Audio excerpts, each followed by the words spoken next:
Hello dear student, जय Hind. Finally आपका स्वागत है हमारे यूट्यूब चैनल पर। दोस्तों, यहाँ पर जितने भी बिहार आईटीआई में एडमिशन लेने वाले स्टूडेंट हैं, तो फाइनली आप लोगों के लिए यहाँ पर नई अपडेट के साथ नया वीडियो लेकर आ चुका हूँ। और यहाँ पर मैं जो अपडेट देने वाला हूँ यह आप लोगों के लिए बहुत ही इम्पॉर्टेंट रहेगा। और यहाँ पर मैं आप लोगों को बता दूँ कि जो भी स्टूडेंट यहाँ पर अपना आईटीआई का ऑनलाइन काउंसलिंग करा लिए हैं, ठीक है, तो उनको फाइनली यहाँ पर पूरा वीडियो देखना है, क्योंकि आप लोगों का काउंसलिंग कराने के बाद बहुत ही इम्पॉर्टेंट होता है आप लोगों का डॉक्यूमेंट वेरिफिकेशन करवाना। आप लोग चॉइस फिलिंग जितना यहाँ पर इम्पॉर्टेंट ट्रेड चॉइस करना होता है, उससे कहीं ज़्यादा आप लोगों का डॉक्यूमेंट वेरिफिकेशन कराना आप लोगों को बहुत इंपॉर्टेंट होता है। इसके बिना आप लोगों का आईटीआई में एडमिशन ही नहीं हो पाएगा। और जिन भी छात्रों का अलॉटमेंट लेटर भी आ जाएगा, अगर वे डॉक्यूमेंट वेरिफिकेशन नहीं करवाएंगे तो उनका यहाँ पर एडमिशन नहीं होगा। तो आप लोगों को डॉक्यूमेंट वेरिफिकेशन करवाना है। तो कैसे होता है डॉक्यूमेंट वेरिफिकेशन और कहाँ आपका रिपोर्टिंग सेंटर कहाँ कहाँ बनता है वो भी आप लोगों को बताऊंगा। और यहाँ पर आप लोगों को डॉक्यूमेंट वेरिफिकेशन के समय कैसे सीरियल वाइज आप लोगों को डॉक्यूमेंट्स लगाना है, क्योंकि आप लोगों का डॉक्यूमेंट्स जो है वो सीरियल वाइज ही आप लोगों का रिपोर्टिंग सेंटर पर डॉक्यूमेंट जब वेरिफिकेशन होता है तब आप लोगों का सीरियल वाइज ही आप लोगों का वेरीफाई किया जाता है डॉक्यूमेंट्स। अगर आप लोग गलत तरीके से लगाएंगे तो आप लोगों का डॉक्यूमेंट वेरिफिकेशन जो है वो सही तरीके से नहीं हो पाएगा। तो आपको वीडियो पूरा कंप्लीट एंड तक वॉच करना है, तभी आप लोगों को मालूम हो पाएगा। और देन आप चैनल पर नए हैं, अभी तक सब्सक्राइब नहीं किए हुए हैं, तो आज ही आप लोग सब्सक्राइब करके बेल आइकन को ऑल पर सेट कर लीजिए। और यहाँ पर आप लोग सबसे पहले आप लोगों का कितना रैंक आया हुआ है, ठीक है, तो पहले आप लोग अपना रैंक मुझे जो है वो कमेंट बॉक्स में अपना कमेंट कर दें।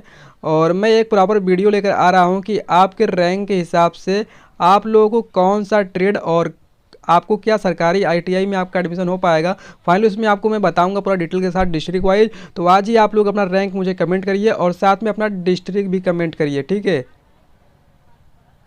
और यहाँ पर देखिए, मैं आप लोगों को बता दूं कि जितने भी छात्र यहाँ पर अपना आईटीआई का ऑनलाइन काउंसलिंग करा लिए हैं, ठीक है, क्योंकि आप लोगों का आईटीआई एडमिशन के लिए आपको काउंसलिंग करना बहुत ही ज़रूरी था, तो आप लोगों ने कर भी लिया होगा। अब आप लोगों को इंतज़ार है अलॉटमेंट लेटर का, ठीक है। तो यहाँ पे अलॉटमेंट लेटर जो है वो आप लोगों का अलॉटमेंट लेटर है वो 9 अगस्त को फाइनली आप लोगों का जारी किया जाएगा। और जैसे ही आप लोगों का जारी होगा वैसे ही प्रॉपर वीडियो आप लोगों को मिल जाएगी, कैसे डाउनलोड करना है, कैसे विलिंगनेस करना है, आपको फ्रीज या ऑटो अपग्रेडेशन करना है, ये सब क्या होता है इसके बारे में मैं आप लोगों को बताऊंगा। तो वैसे ही आप लोग कर लीजिएगा।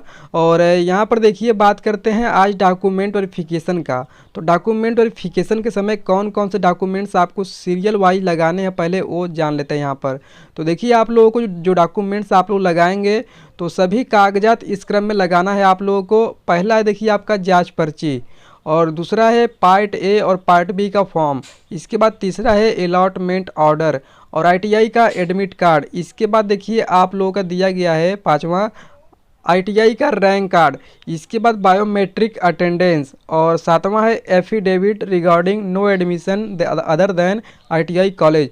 तो आप लोग आईटीआई में भी एडमिशन ले रहे हैं, साथ में आप लोग बीए या फिर बीएससी या फिर अदर कॉलेज में एडमिशन आप लोग कर रहे हैं, ठीक है। तो आप लोगों का यहाँ पर उसके लिए एक एफिडेविट आपको बनवा कर लगाना होगा। और देखिए आपका यहाँ पर जो फ़ोटो है वो आपका 10 पीस रहेगा। और इसके बाद देखिए आप लोगों का ये सब डॉक्यूमेंट्स लगाने के बाद अब बात आता है आप लोगों का 10th का, जो कि जेरोक्स मैट्रिक्स डॉक्यूमेंट्स। तो आपका इसका भी एडमिट कार्ड रहेगा और 10th का मार्कशीट रहेगा और 10th का ओरिजिनल मूल औपबंधिक प्रमाण पत्र प्रोविजनल सर्टिफिकेट। इसके बाद चौथा है चरित्र प्रमाण पत्र कैरेक्टर सर्टिफिकेट, और पांचवा है आपका एसएलसी सीएलसी टीसी, जो कि आपका इसे ओरिजिनल लगाना है।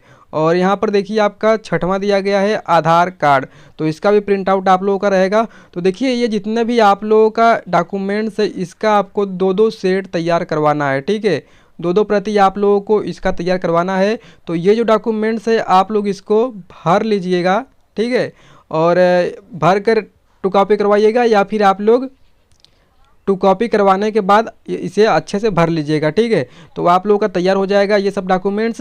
और नीचे जो आपका डॉक्यूमेंट्स दिया गया है ये सब आपका ओरिजिनल डॉक्यूमेंट्स आपको साथ में भी लेकर जाना है। और इसका भी आपको दो दो सेट तैयार करवाना है। और जो आपका यहाँ पर TCSLC है ये आपका ओरिजिनल जमा होगा वहाँ पे। और देखिए ये जो डॉक्यूमेंट्स आप लोगों को प्रिंट आउट करवाने के बाद एक आपका आता है प्लास्टिक फोल्डर फाइल, और कागज़ का भी आप लोगों का आता है दफ्ती वाला, जो कि जनरली आप लोगों का 5 से 10 रुपए का मिलता है। तो आप लोग इससे ले लीजिएगा और उसमें आप लोग रख लीजिएगा, ठीक है। क्योंकि आप लोगों का जो ITI संस्था में जहाँ पर डॉक्यूमेंट वेरिफिकेशन करवाने जाएंगे तो आप लोगों का फाइल के साथ ही आप लोगों का डॉक्यूमेंट्स रखाता है वहाँ पर, और फाइल के ऊपर आप लोग अपना डिटेल्स भी लिख सकते हैं। और आप लोगों का फाइल के साथ सुरक्षित रखा जाता है डॉक्यूमेंट्स, तो आप लोग फाइल भी ले लीजिएगा। और देखिए यहाँ पर देखिए दिया गया है अनिवार्य रूप से सभी कागजात जमा कराना सुनिश्चित करें। तो आप लोगों को मैं दिखा दिया कि आपको इसी सेट में आप लोगों को तैयार करना डॉक्यूमेंट्स।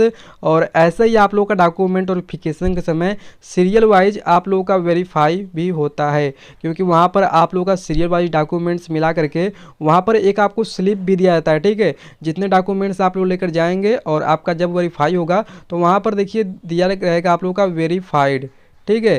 तो जैसे ही आप लोग का डॉक्यूमेंट वेरिफिकेशन होगा जिस दिन, उस दिन आपको प्रॉपर वीडियो मिल जाएगा, ठीक है। और यहाँ पर देखिए आप लोगों को रिपोर्टिंग सेंटर का डाउट क्लियर कर दे रहा हूँ मैं। तो यहाँ पर देखिए जनरली आप लोगों का जो डॉक्यूमेंट वेरिफिकेशन का बात है, तो यहाँ पर देखिए जिला का नाम दिया गया है कैमूर, और यहाँ पर देखिए सहरसा किशनगंज। तो यहाँ पर देखिए रिपोर्टिंग सेंटर का नाम दिया गया है जो कि BCECE बोर्ड IAS भवन पटना 14 यहाँ पर दिया गया है। और नीचे भी देखिए BCECE बोर्ड IAS भवन पटना 14, और देखिए ITI सुपौल, ITI पूर्णिया। तो फाइनली यही आप लोगों का रिपोर्टिंग सेंटर रहता है जनरली।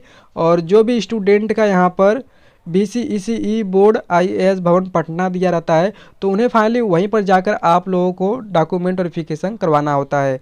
तो आप लोगों को मैं बता दूं कि आप लोगों का जब अलॉटमेंट ऑर्डर आएगा तो उसमें आप लोगों का पूरा डिटेल्स दिया रहेगा, ठीक है। और आप लोग जब नीचे जाएंगे तो वहाँ पर आपका रिपोर्टिंग सेंटर दिया रहेगा। रिपोर्टिंग सेंटर में आपका डेट क्या है,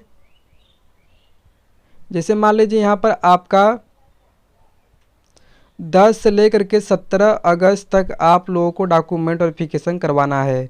तो इसी बीच में आप लोगों का मिल जाएगा, किसी को एक डेट मिलता है, जैसे मान लीजिए किसी को 12 तारीख को डॉक्यूमेंट वेरिफिकेशन करवाना है, और किसी में दिया रहेगा आप लोगों का 12 से लेकर के 14 तक आपको डॉक्यूमेंट वेरिफिकेशन करवाना है। तो आप लोग को उसी डेट को उपस्थित होना है वहाँ पर जा करके और डॉक्यूमेंट वेरिफिकेशन करवा लेना है। चाहे आप लोगों को ट्रेड भी चेंज करना है तब भी आप लोगों को डॉक्यूमेंट वेरिफिकेशन जब आप लोगों का अलॉटमेंट आएगा तभी आपको करवाना है, ठीक है। तो आगे जैसे कोई अपडेट्स आती है आप लोगों को बताई जाएगी। आई होप आप लोगों का जो डाउट्स है वो क्लियर हो चुका होगा। तो अभी भी कोई डाउट्स है तो आप नीचे कमेंट बॉक्स मुझसे कमेंट में पूछ सकते हैं। धन्यवाद।